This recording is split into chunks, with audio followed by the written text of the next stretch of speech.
So, Mania 41. Let's talk about it. Okay, so starting things off with the WWE title match between John Cena and Cody Rhodes. I'll be honest, man, it is one of the better builds for WrestleMania, but I feel like we don't have the full justification as to why John Cena turned heel yet. All we really got so far is just, John Cena turned on Cody Rhodes, beat the absolute hell out of him after he won Elimination Chamber. John Cena aligned himself with The Rock, and that's really it.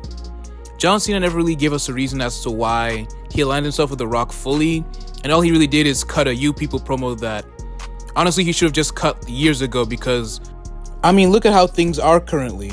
John Cena's at the end of his WWE career, and the fans still love him. Well, some more than others, depending on how you took the heel turn, but for the most part, the fans still love him. So it wouldn't really make sense now for John Cena to turn heel unless it was like a last-minute decision. Looking at you, Triple H. So as far as Cody Rhodes versus John Cena goes, I feel like the build is okay so far in terms of building a story between, the past babyface of the WWE, who's been the staple of it for like 15 plus years at this point, versus the current babyface, who's trying to hold things down and do, his best as WWE champion currently. So you have that story right there. You have John Cena freaking turning heel, and somehow you can't make a decent story out of that. Like Triple H, how do you look at last year's WrestleMania with the build with Cody and Seth versus Roman and Rock beating the shit out of Cody and all that stuff? You have all that good content from WrestleMania last year, the same people, same roster, and somehow all we get is John Cena saying, you people never liked me. You people made a joke out of me with the invisible, you can't see me stuff. You people did this. You people did that. Seriously? That's the best we're getting? WrestleMania is less than a month away. I think it's 2 weeks away from now? And this is the best we're getting for the WWE title. Are we kidding, man? Because outside of Cody telling John Cena, you're a bitch, that's literally all we've gotten between him and John Cena so far. People, it could be so much more. We could have John Cena with a completely new presentation. Then The Rock comes out, John Cena also comes out. Maybe get Travis Scott in there if you wanna. And they all explain why they did this. Dude, please just give me more justification as to why you turned heel, you people made me the way I am. Give me something more, please. Did he align with The Rock just to feel like he had somebody there for him so he could go for the 17th? Somebody to back him essentially? Somebody who had higher powers to back him, pretty much? Because we all know Rock is, a big Hollywood star. He's also part of the board of TKO members, so it makes sense why him and John Cena are both aligned with each other. It makes sense there, but it's explain it to me so I understand why that's the reason that both of y'all are aligned with each other, give me some sort of justification as to why he turned heel. I don't mind the You People promo, but it's how it was executed to me that just kind of left a bit of a bitter taste in my mouth. And I really hope that things improve, but with how things have been going this WrestleMania, I'm kind of doubtful. Let's be honest, The Rock is not showing up to work. So now, moving on from where I was before, now we have the triple threat between Seth Rollins, CM Punk, and Roman Reigns. Look, don't get me wrong, CM Punk definitely deserves to have the main event. Not over Io, Bianca, and Rhea though. Because the thing about Io, Bianca, and Rhea is that they have the world title on the line. And the thing with CM Punk, Seth Rollins, and Roman Reigns is it feels like they're just fighting over Paul Heyman. Because if you take into consideration how this triple threat between Punk, Seth, and Roman developed, it started from War Games when CM Punk, teamed up with Roman Reigns and the OG Bloodline to take on the new Bloodline. But that was just two men who had a common enemy, settling business, putting their differences aside, and fighting a bigger threat, a common enemy essentially. So honestly, I don't really see any reason why Punk and Roman should have any beef with each other. Now Seth and Punk, that's a whole different situation because Seth felt like when Punk came back from AEW, that all the hard work that Seth put into the company kind of just went out the window, and that everyone's giving Punk all the attention and he wasn't really getting any. Meanwhile, Punk just thinks that Seth is a fan who's just obsessed with him, So yeah, I kind of see why both men don't like each other. And just all that beef they also had with the Shield days and Punk introducing the Shield as well.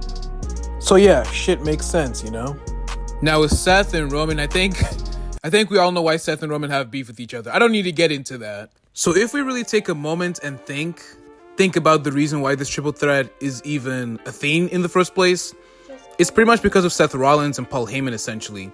Because Roman Reigns and CM Punk really have no issues with each other. There's nothing tying them together. Like, you know, no real beef tying them together, honestly. So to me, that's just why I feel like this triple threat is a bit forced, honestly. Honestly, we're better off getting the trilogy between Seth and Punk. Or maybe just another match with, like, Seth versus Roman. Maybe, like, a Falls Count Anywhere, Last Man Standing match between Seth and Roman. Something like that, essentially. I mean, honestly, the only way that this triple threat can be saved is if it's, like, a number one contenders match for the WWE title. But even then, it's like, why make this the main event? Because Seth himself was like, dude, I can't let Punk have the main event. And he pretty much stopped Punk from getting the main event when he stomped him in. He stomped Punk's head in at Elimination Chamber. So it's kind of counterintuitive if you think about the fact that Seth is letting Punk have his main event while also being in that same match with Punk himself and Roman Reigns. So just kind of closing out what I think about Punk, Seth, and Roman's triple threat match, I feel like the favor is probably a number one contenders match for the WWE title to maybe get inserted into the main event at night 2 against Cody and John Cena. Besides that, though, I don't really see any reason why Punk, Roman, and Seth should main event night 1. Like, they can just easily open up night 1 or even open up night 2 for that matter and just, you know, have their match, and then whoever wins that goes on to main event night 2 with Cody and John Cena. Look, for anyone that wants to go into the comment section and say, oh, Punk also has history with Roman in the Shield in the past. Look, man, they didn't really build upon that history from the past with Punk and Roman that much. And plus, Punk and Seth have their own set of history, and Roman and Seth have their own set of history. So it doesn't really make sense that Roman and Punk are even involved with each other in this triple threat match. So yeah, I'll just leave it at that. We move on. Now the next match we have is Rhea versus Bianca versus Io for the world title. Now this build started off with, you know, Rhea, Bianca, and Io teaming up together during War Games. You know, their history with each other since the NXT days. But to get into specifics more with Rhea and Io, it started off when I think Liv versus Io was a qualifier match for Elimination Chamber. Obviously, Rhea got involved, hit Liv in the face. Liv won by DQ. And then Io was pretty pissed at Rhea for doing that. So Io was like, dude, why'd you do that? And then just walked off, was really pissed at Rhea, which very understandable. And then I think that earned Io excuse me for the stutters, but yeah, that earned Io a match with Rhea after Elimination Chamber. That's the Raw after Elimination Chamber. Then that's when Bianca got involved because Bianca won the Chamber. And Bianca was at ringside and was cheering on Io. And so then Rhea was like, dude, why are you cheering on Io? And then Rhea pushed Bianca. And then Rhea was like, see you at WrestleMania. And then Io gave Rhea Hurricane Rana when Rhea was trying to hit the Riptide. And then Rhea was laid out on the ground. Io did her over the moonsault. 1, 2, 3. And new world champion.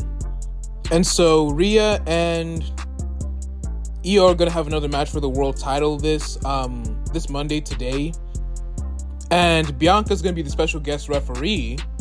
So I really hope that not too many shenanigans happens during the match, but I'll be honest, some shenanigans are definitely going to happen. Maybe a fast count and Io retains. Or, nah. You know what would be crazy if Bianca did a fast count and Rhea won the world title instead. That would be crazy. But what really interests me with this feud in particular is just the fact that, you know, if Io retains WrestleMania, Bianca's streak is over. And then it also means that Rhea loses another chance at the world title. So I don't know where Rhea goes from there. And I do really appreciate the fact that Rhea did that one promo after she lost the world title to Io, where she was like, you know, kind of blaming herself for the things that happened to her instead of just like blaming other people and, you know, acting like she was all high and mighty and stuff. I like that. It humanized Rhea a lot. And I really wish that they went off of that and kind of built Rhea into being someone who, like, is realizing that she's at fault for the mistakes that she made and is trying to, like, improve on that. But they kind of, like, backtracked and made Rhea blame Bianca for Rhea losing the world title. So I don't know how that's gonna come into play at WrestleMania with Rhea maybe losing the world title again. But I guess we'll just have to see then. But as far as this build is concerned, I really do appreciate how it's been going so far. It hasn't really been the best, but compared to the other builds for WrestleMania so far, it's been kind of solid. I can't lie. Those words might come back to bite me in the ass later, but you know what? I hope I'm wrong. Now with Tiffany versus Charlotte, I mean, Tiffany's just been getting bitched and bitched and bitched throughout this build. And honestly, I don't want Charlotte to win the title at all. I'm sorry, y'all. I don't. And honestly, I do feel bad for Tiffany because I kind of feel like Charlotte's putting her down a little bit, like in a demeaning kind of way. Because the thing about being in a rivalry, to me anyway, is that you're supposed to like build up your opponent and then also build yourself up at the same time. But it kind of feels like Charlotte went into business for herself during that one promo she had with Tiffany. So yeah, I don't know. That's just how I feel though. I feel like Tiffany definitely should retain. Maybe lose it to like a cash-in by like Naomi or something. But yeah, this build for Tiffany and Charlotte has not been good, man. We move though. Okay, so now we have Randy versus Kevin. And the thing about Randy versus Kevin is that Kevin feels betrayed by Cody because Cody, teamed up with Roman Reigns at Bad Blood. And then Kevin was like, dude, you're my friend. Why are you teaming up with the guy who's tortured me for years?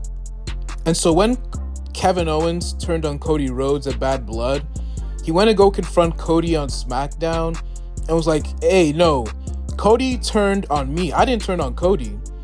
Because, I mean, let's be honest, Kevin was riding the situation. And then after that, Randy was like, dude, you're being irrational. Kevin, calm down.